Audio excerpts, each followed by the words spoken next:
Shalom saudaraku, kita bertemu kembali di dalam program Firman Tuhan sebagai pengantar dan penguat memasuki dan menjalani pekan hidup yang baru melalui kanal YouTube Bahtera Kasih dari Yesus di Gresik. Dan adapun firman Tuhan yang menjadi rema buat kita saat ini terdapat dalam kitab Yeremia pasal 32 ayat 36 sampai dengan 44. Yeremia pasal 32 ayat 36 sampai dengan 44. Dan judul renungan kita adalah Jangan fasik, keberuntungan hanya berasal dari Tuhan. Jangan fasik, keberuntungan hanya berasal dari Tuhan. Nah saudaraku, sebelum kita membaca firman Tuhan dan menerima pengajarannya, mari kita berdoa.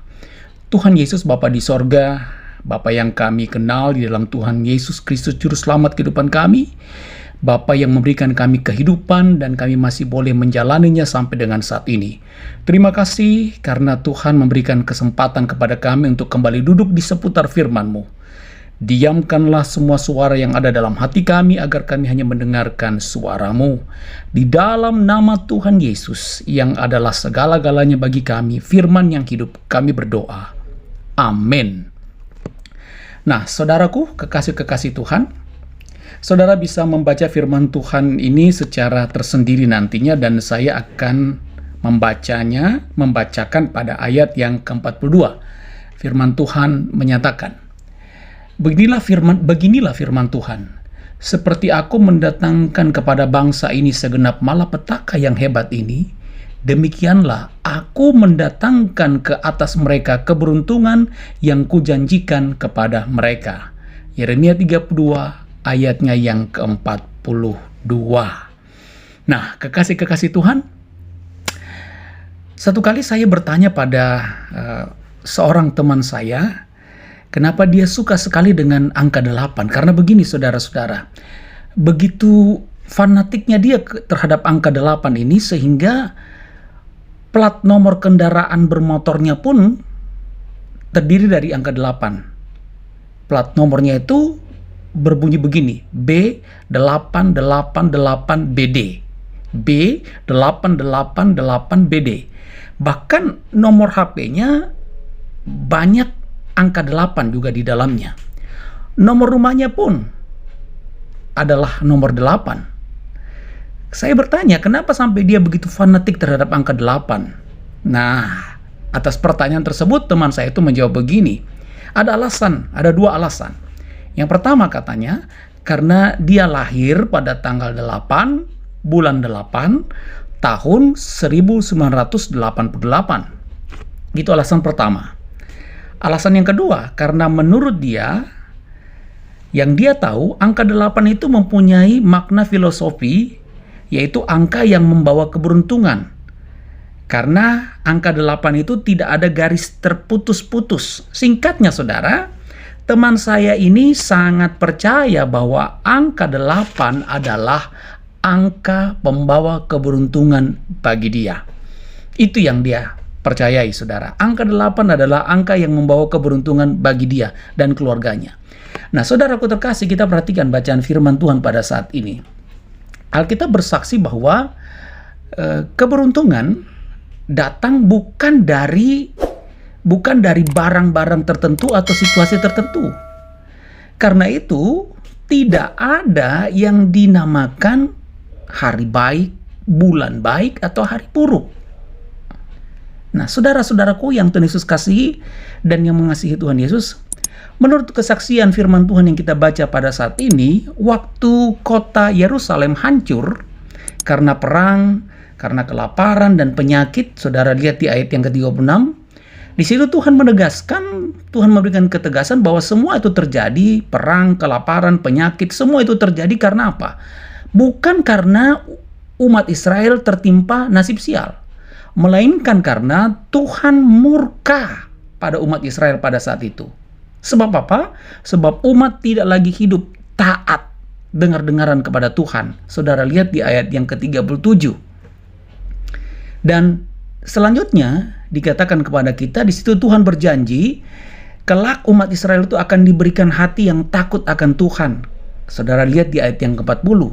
Dan jika umat Israel kembali dengan hati yang takut akan Tuhan, kembali mau taat, maka pasti keberuntungan akan datang kepada mereka. Akan Tuhan berikan kepada mereka. Saudara lihat di ayat yang ke-42. Jadi kesimpulannya, pemulihan terjadi bagi umat Israel, di mana tanah yang tandus menjadi ladang yang subur dan diperebutkan oleh banyak orang pada ayat 43 dan 44. Keberuntungan itu terjadi semua atas kendali Tuhan. Apa yang tadinya merugikan bisa Tuhan ubah menjadi hal yang sangat menguntungkan. Nah, saudara-saudaraku, jadi intinya Tuhanlah yang mengendalikan keberuntungan maupun ketidakberuntungan kita dalam perjalanan hidup kita. Saudara perhatikan, hanya Tuhan yang mengendalikan keberuntungan ataupun ketidakberuntungan kita dalam perjalanan hidup kita. Keberuntungan kita bukan tergantung pada benda-benda tertentu, saudara. Keberuntungan kita tidak tergantung pada hari-hari atau bulan atau minggu tertentu.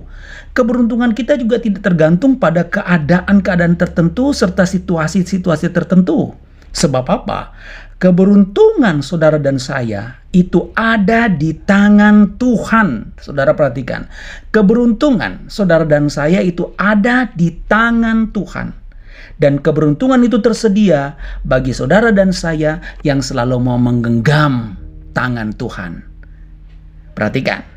Keberuntungan itu ada di tangan Tuhan kita. Dan keberuntungan itu hanya tersedia bagi saudara dan saya yang hanya hidup selalu mau menggenggam tangan Tuhan. Saya kasih contoh begini, saudara. Ada seorang warga jemaat yang saya layani membeli satu unit rumah dengan harga yang lumayan murah. Padahal rumah itu ada di dalam kompleks perumahan yang elit, saudara. Dijelaskan kepada saya bahwa rumah itu dijual murah oleh pemilik lamanya, sebab menurut pemilik lama dari rumah itu tidak membawa hoki katanya, karena letaknya yang dikenal dengan istilah tusuk sate, saudara-saudara.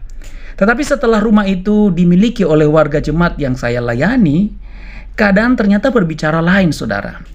Warga jemaat saya itu justru hidupnya aman-aman saja, bahkan cenderung sejahtera. Usahanya berjalan lancar. Bahkan usaha rumahan yang dia lakukan di rumah tersebut itu berkembang luar biasa. Dan cenderung berhasil, saudara-saudara. Nah, saudara-saudaraku yang Tuhan Yesus kasihi, keberuntungan warga jemaat yang saya layani tersebut adalah karena apa? Karena rumah itu dihuni oleh pribadi-pribadi yang takut akan Tuhan. Sekali lagi, saudara, keberuntungan daripada rumah yang katanya tusuk sate dan sebagainya, tidak hoki dan sebagainya, setelah dihuni oleh warga jemaat yang saya layani, ternyata keadaan berbalik, saudara-saudara. Karena keberuntungan itu ternyata letaknya di dalam kehidupan pribadi-pribadi yang senantiasa menggenggam tangan Tuhan. Jadi saudara-saudaraku yang Tuhan Yesus kasihi dan yang mengasihi Tuhan Yesus. Jadi mari kita senantiasa hidup taat kepada Tuhan. Ketika saudara dan saya hidup taat kepada Tuhan, maka percayalah, tantangan pun akan Tuhan ubah menjadi keberuntungan. Percayalah, jika saudara dan saya, rumah tangga saudara dan saya hidup taat menggenggam tangan Tuhan, dalam suka dan duka, dalam berbagai keadaan saudara dan saya tetap taat dan menggenggam tangan Tuhan. Percayalah saudara, tantangan pun akan Tuhan ubah menjadi keberuntungan. Jadi, selamat hidup taat dan beruntung di pekan hidup yang baru ini. Amin. Mari kita berdoa, saudara. Bapa di sorga, kami bersyukur dan berterima kasih atas kebenaran firman-Mu pada saat ini yang menegur kami, bahwa terkadang memang kami menggantungkan keberuntungan kami. Kami percaya bahwa keberuntungan kami itu terletak pada benda-benda tertentu, atau hari-hari tertentu, atau juga letak atau keadaan tertentu, atau situasi tertentu. Sehingga hidup kami penuh dengan kefasikan. Hari ini Tuhan memperingatkan kepada kami bahwa kami tidak harus menjalani hidup secara fasik. Karena kami percaya keberuntungan yang kami rindukan, yang kami idam-idamkan dalam rumah tangga kami, dalam pekerjaan kami, dalam usaha kami, dalam masa muda kami, dalam cita-cita dan harapan kami, semua ada di tangan Tuhan. Selama kami hidup taat, maka tantangan pun Tuhan bisa ubah menjadi keberuntungan. Terima kasih Tuhan, berkati kami di sepanjang minggu yang baru ini sebagai kepala rumah tangga, sebagai ibu rumah tangga, sebagai anak-anak, di dalam harapan dan cita-cita kami dalam rumah tangga kami masing-masing.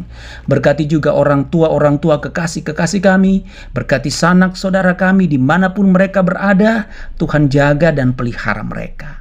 Lalu Tuhan juga menyertai dan memberkati akan saudara-saudara kekasih kami yang saat ini bergumul juang di dalam proses pemulihan sakit penyakit dimanapun mereka berada.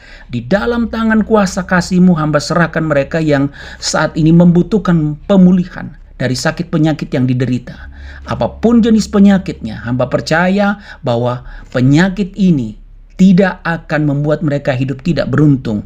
Tapi di dalam penyakit ini mereka beruntung karena mereka punya Allah yang siap merubah akan penyakit ini menjadi kesembuhan. Terima kasih Bapa di sorga. Bapa, ketika saudara-saudara hamba ini menjamah bagian tubuh mereka yang sakit dengan iman yang takut akan Tuhan, hati mereka terangkat kepada Tuhan, maka bagian tubuh yang sakit itu pulih dan sembuh di dalam nama Tuhan Yesus. Berkati semua yang berulang tahun pada saat ini, baik yang berulang tahun secara pribadi dan ulang tahun perkawinan, Tuhan terima ungkapan syukur mereka. Lalu Tuhan berkati bangsa dan negara kami, pemimpin-pemimpin kami, dari tingkat pusat sampai dengan tingkat daerah, bahkan di pelosok-pelosok daerah pun, Tuhan menyertai dan memberkati para pemimpin kami. Pemimpin yang takut akan Tuhan, Tuhan berikan kesempatan untuk mereka bisa menikmati akan keberadaan mereka sebagai pemimpin yang takut akan Tuhan. Dan kami tolak di dalam nama Tuhan Yesus segala malapetaka, bencana, apapun yang terburuk kami tolak dalam nama Tuhan Yesus, jauh dari kehidupan bangsa dan negara kami. Begitu juga dari rumah tangga kami masing-masing. Terima kasih Bapa di sorga, terima kasih Bapa yang baik, berkati semuanya, termasuk TNI dan Polri, termasuk semua para nakes, dan semua profesi-profesi anak-anakmu yang hadir dalam kehidupan dan profesi-profesi mereka, secara khusus petani, nelayan, pedagang, semuanya Tuhan. Berkati kami semua, khususnya di dalam pergolakan ekonomi saat ini. Mari Tuhan, Engkau berikan kami hati yang bijak di dalam menghadapi tantangan ini. Terima kasih Bapa di sorga, berkati gereja-Mu, berkati semua hamba-hamba Tuhan yang terlibat di dalam pelayanan. Lalu biarlah Tuhan tetap memberikan kami kesempatan untuk menjadi saluran berkat bagi sesama kami. Ya Tuhan, doa ini kami sempurnakan melalui doa yang Tuhan ajarkan kepada kami. Bapa kami di dalam sorga, dikuduskanlah nama-Mu, datanglah kerajaan-Mu, jadilah kehendak-Mu di bumi seperti di sorga. Berikanlah kami pada hari ini makanan kami yang secukupnya, dan ampunilah kami akan kesalahan kami, seperti kami juga mengampuni orang yang bersalah kepada kami. Dan janganlah membawa kami ke dalam pencobaan, tapi lepaskanlah kami daripada yang jahat. Karena Engkau-lah yang punya kerajaan dan kuasa dan kemuliaan sampai selama-lamanya. Amin. Nah saudaraku, kita tunduk kepala sekali lagi, lalu kita merendahkan diri kita dan terimalah berkat Tuhan. Tuhan memberkati engkau dan melindungi engkau. Tuhan menyinari engkau dengan wajahnya dan memberi engkau kasih karunia. Tuhan menghadapkan wajahnya kepadamu dan memberi engkau damai sejahtera. Amin. Nah saudaraku, saya Pendeta Hendra Dores dan tim Bahtera Kasih dari Yesus di Gresik mengucapkan, selamat menjalani pekan hidup yang baru. Tuhan sayang kita semua. Shalom.